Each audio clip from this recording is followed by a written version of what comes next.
आइए साथ मिलकर योग की एक वैज्ञानिक खोज का प्रारंभ करें, जहां आप वैज्ञानिक हैं और प्रयोगशाला है आपका हृदय, और आप ही हैं परिणाम।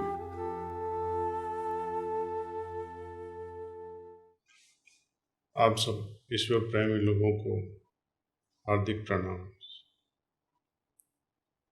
आज हम श्रम एवं कर्म के बारे में बात करने वाले हैं। जब हम भगवत गीता और खासकर उसके कुछ श्लोकों पर अंदाज करते हैं तो उसे लगता है कि कुछ गड़बड़ है, कुछ समझ में नहीं आता है। फॉर एग्जाम्पल, कर्मण्येवाधिकारस्ते मा फलेषु कदाचन। भगवान श्री कृष्ण अपने मित्र अर्जुन को समझाते हुए कहते हैं कि तुम्हारे कार्यों पर तुम्हारा अधिकार है, लेकिन उनके कर्म फलों पर नहीं। तुम भूल जाते हो कि सिर्फ तुम्हारे कर्मों पर ही तुम्हारा अधिकार होता है। नाउ, अब आज के आधुनिक समाज में जब मैं वेतन या पगार की उम्मीद के साथ काम करता हूँ, तब क्या मैं ये वेतन या पगार को महत्व नहीं देता हूँ? मुझे काम करना होगा या मेरा पगार इतना तो होना ही चाहिए। या फिर व्यापार के दौरान दिन के अंत में मुझे इतना मुनाफा होना ही चाहिए। या फिर यदि मुझे मुंबई या किसी और जगह जाना हो तो क्या मुझे उसके बारे में सोचना नहीं है? उसके बारे में पहले से नहीं नक्की करना है कि कैसे जाए?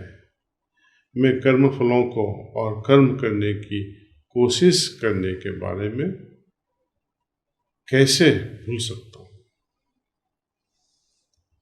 अब सबसे खास बात तो जो हम में से बहुत से लोगों को उलझन में डालती है, उलझन भगवान श्री कृष्ण जो अर्जुन से कह रहे हैं उसके कारण नहीं होती। यह इसलिए होती है क्योंकि हमने इस बात को नहीं समझा कि भगवान श्री कृष्ण अर्जुन को क्या बताने की कोशिश कर रहे हैं। वे बिल्कुल सटीक या एकदम प्रिसाइज बात करते हैं। उन दिनों कर्म का अर्थ क्या होता था, इसे समझने के लिए हमें कर्म और श्रम के बीच का जो फासला है, अंतर है, उसको सही रूप से समझना होगा। श्रम पूरी तरह से कहे तो ये परिश्रम के बारे में है, यानी अपना जीवन जीने के लिए जो आर्थिक रूप से, भौतिक रूप से और बाकी जो अन्य काम हम करते हैं वे सभी श्रम है। उन दिनों कर्म का मतलब अलग था। कर्म पूरी तरह से ब्रह्म ज्ञान, ईश्वर साक्षात्कार, आत्मज्ञान के बारे में समझा जाता था, और ये सब कुछ तभी हो सकता है जब हम समर्पित हों, उनकी शरणागति में हों। ईश्वर साक्षात्कार और आत्मज्ञान जबरदस्ती थोपा नहीं जा सकता। हम ईश्वर पर जोर डालकर ये नहीं कह सकते कि हे ईश्वर, मैंने इतने सारे पुण्य किए हैं और अब मैं ईश्वर साक्षात्कार का हकदार हूँ। कभी नहीं। तो इस अर्थ में भगवान श्री कृष्ण कहते हैं कि तुम्हारे पास कर्म करने का अधिकार है, लेकिन उसके फलों पर तुम्हारा अधिकार नहीं है। इसलिए समर्पित रहो और परिणाम उन पर छोड़ दो। ये बात हुई कर्म और ब्रह्म ज्ञान के बारे में। जैसे कि आप जानते हैं कि समय के साथ इन शब्दों के अर्थ बदलते जाते हैं। दुर्भाग्य से उस समय जब भगवान श्री कृष्ण थे और आज कई युगों के बाद इन दो युगों में 7,000 से भी ज़्यादा सालों का बड़ा अंतर है। गे शब्द की कल्पना करो। आज 1950s या 60s के 70s के दशक में या उससे भी पहले अंग्रेजी में जो वर्ड था गे, उसका मतलब कुछ और था, बहुत सरल था। उसका मतलब था कि आनंदित इंसान, खुश मिजाज इंसान। लेकिन आप सभी जानते हैं कि आज ये अंग्रेजी शब्द जो गे शब्द का मतलब बिल्कुल ही अलग है। कर्म का भी मतलब अलग ही था, यानी वह कार्य जो हम सर्वोच्च निर्वाण, ईश्वर साक्षात्कार, ब्रह्म विद्या, मुक्ति पाने के लिए जो करते हैं, वह कर्म के दायरे में आ जाता है। श्रम के साथ इसका कोई लेना देना नहीं है। हमारे पास सोचने का पूरा अधिकार है। हमें सोचना होगा कि मुझे सेब चाहिए, एप्पल चाहिए या आम, और उसी के अनुसार मैं पौधे लगाऊंगा, कार्य करूंगा। तो कर्म के फल का विचार काम करने के पहले ही मेरे मन में होता है। लेकिन ऐसा उच्चतर ज्ञान ब्रह्म विद्या के साथ कभी नहीं होगा। तो उस मन स्थिति के साथ हमें गीता को समझना होगा कि हाँ, समर्पण ही सर्वोपरि है, समर्पण ही आध्यात्मिक जीवन का सार है। वास्तव में यही भगवान श्री कृष्ण का महान संदेश है कि यदि आप आध्यात्मिक जगत में कुछ श्रेष्ठतर महान चीज प्राप्त करना चाहते हैं तो आपको प्रयास करने होंगे, लेकिन उनके परिणाम ईश्वर के हाथ में है। बड़े सुंदर तरीके से आप कह सकते हैं कि मुझे समर्पण करना है, मुझे ईश्वर के चरणों में शरणागति लेनी है। आइए तो अब ध्यान करते हैं। अपना ध्यान हल्के से अपने हृदय की ओर ले आए। कुछ देर के लिए अपना ध्यान वहीं केंद्रित रहने दें। अपने हृदय में बड़े प्रेम और प्रकाश में अपने आप को लीन हो जाने दें।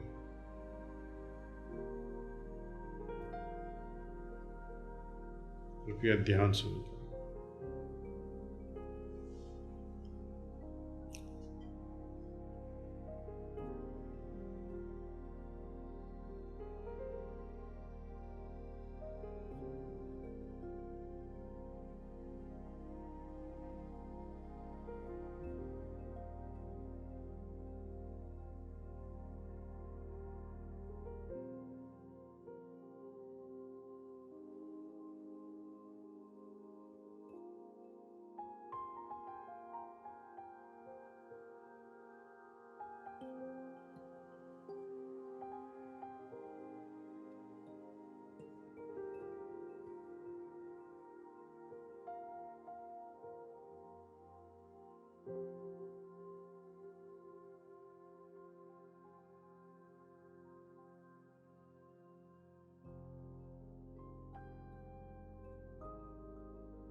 बस कीजिए। That's all.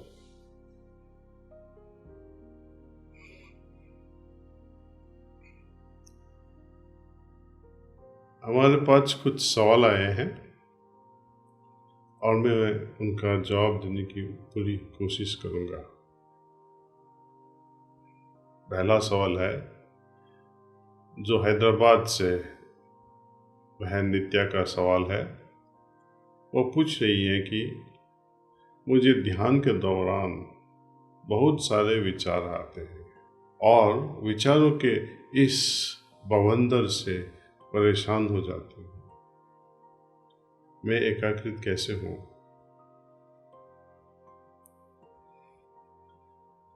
बहन नित्या, मन का नियमन करना ही ध्यान है।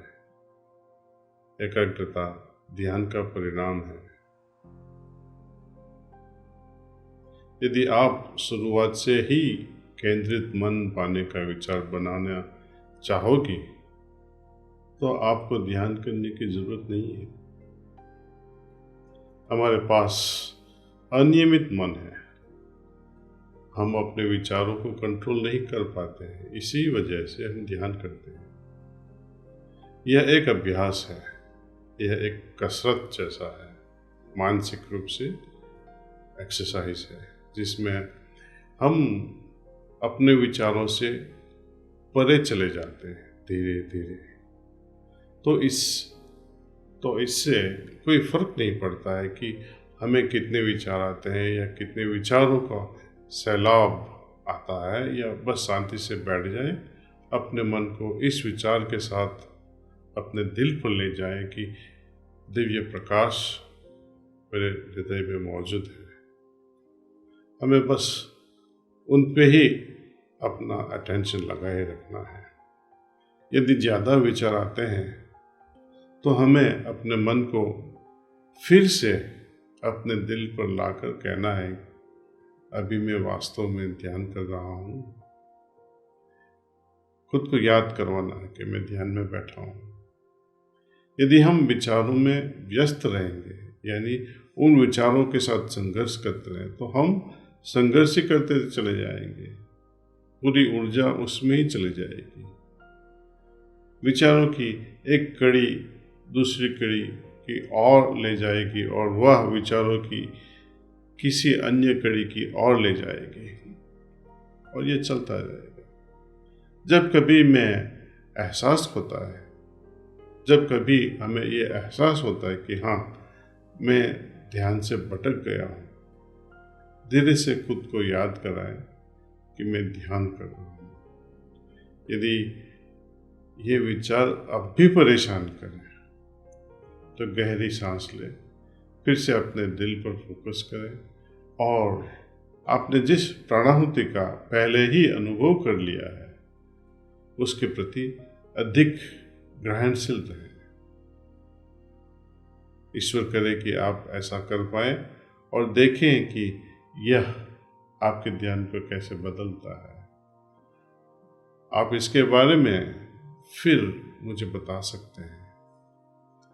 और भी सोच बढ़ती रहे तो थोड़ी देर के लिए 1 सेकंड 2 सेकंड के लिए आँख खोल कर बैठ जाइए और फिर से आँख बंद करके देखो ध्यान होता है कि नहीं।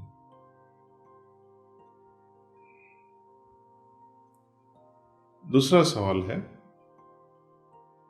जो बेंगलोर से है, भाई कार्तिक। वह पूछते हैं, मुझे कितनी देर ध्यान करना चाहिए?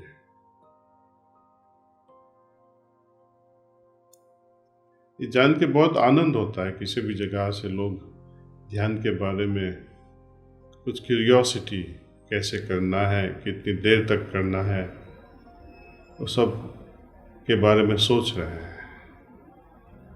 जब हम ध्यान करते हैं तो आमतौर पर हम 20 या 30 मिनट तक ध्यान करते हैं और धीरे धीरे जैसे जैसे हमें इसमें अच्छा लगने लगता है हम ध्यान के समय को थोड़ा थोड़ा बढ़ाते जाते हैं। लेकिन एक बार में 1 घंटे से ज़्यादा नहीं करना चाहिए, क्योंकि उसके बाद ध्यान करना आवश्यक नहीं होता है, क्योंकि जो चाहिए वो 1 घंटे के अंदर हो जाता है। यदि आपको फिर भी ध्यान करने का मन करे तो आप 1 घंटा ध्यान करने के बाद 5-10 मिनट का एक थोड़ा ब्रेक ले लें। उसके बाद फिर से ध्यान कर सकते हैं, लेकिन एक बार में 1 घंटे से ज़्यादा नहीं करना चाहिए। इसके कई सारे कारण हैं, लेकिन जब आप ध्यान करते हैं आप समझ जाते हैं कि इतनी देर तक ध्यान करना वास्तव में अनावश्यक है, क्योंकि 8-10 घंटे ध्यान करके आपको जो कुछ भी मिलता है, यदि आप उसे इतने थोड़े समय में पा लेते हैं प्राणाहुति की वजह से, तो फिर इसका अनुभव क्यों न किया जाए। हार्टफुलनेस वे से किया गया ध्यान हमें इतने प्रभावी परिणाम देता है कि हम कम से कम समय देकर इस पूरी प्रक्रिया से ज़्यादा लाभ पा सकते हैं। हमारे प्रधानमंत्री श्री मोदी जी ने जब कुछ समय पहले गुफा में लगातार पूरा दिन ध्यान किया था, आप सबको पता होगा, लगभग 8 घंटे या 12 घंटे ध्यान लगाते रहे। इसका क्या फायदा? वो ध्यान कैसा कि हमें 8 घंटा 12 घंटा करना पड़े। आज के ज़माने में किसके पास टाइम है? तो शायद आपकी प्रक्रिया में कुछ गड़बड़ है। यदि आप खाने बैठे हुए खाना खाते ही चले जाए और आपका पेट ही नहीं भरे, 12 घंटे तक खाते ही रहो, तो आपकी भूख शांत ही नहीं हो, तो आप 12 घंटे खाने के बाद का क्या फायदा? खैर, इस विचार पर वापस आते हैं कि बेहतर होगा कि सोच विचार करके ध्यान के समय को सीमित न करें। जब भी ध्यान करते हुए आपको महसूस हो कि आपका ध्यान हो गया है, आप खुद समझ जाएंगे कि ये खत्म हुआ है। हार्टफुलनेस वे बहुत ही सरल एवं सहज है। हमें बस अपने दिल से तालमेल में रहना है और देखें कि नियमित ध्यान का अभ्यास करते हुए दिन ब दिन यह पद्धति हमें कैसे आगे लेकर जाती है। आप निर्णय लेंगे, आप ही इस बात के निर्णायक होंगे कि आपको अपना ध्यान कब समाप्त करना है। I would like to thank all the participants of Yoga for Unity and Well-Being 100 Days towards the International Day of Yoga 2021. Among these are Patanjali Yogpits, Pujya Yoga Rishi Swami Ramdev Baba and respected Acharya Balakrishna Ji. I thank Pujya Swami Chidananda Saraswati Ji, head of the Paramartha Niketan Ashram, Rishikesh, India. मैं आप सभी से अगले रविवार फिर मिलने का इंतज़ार करूँगा। प्रणाम।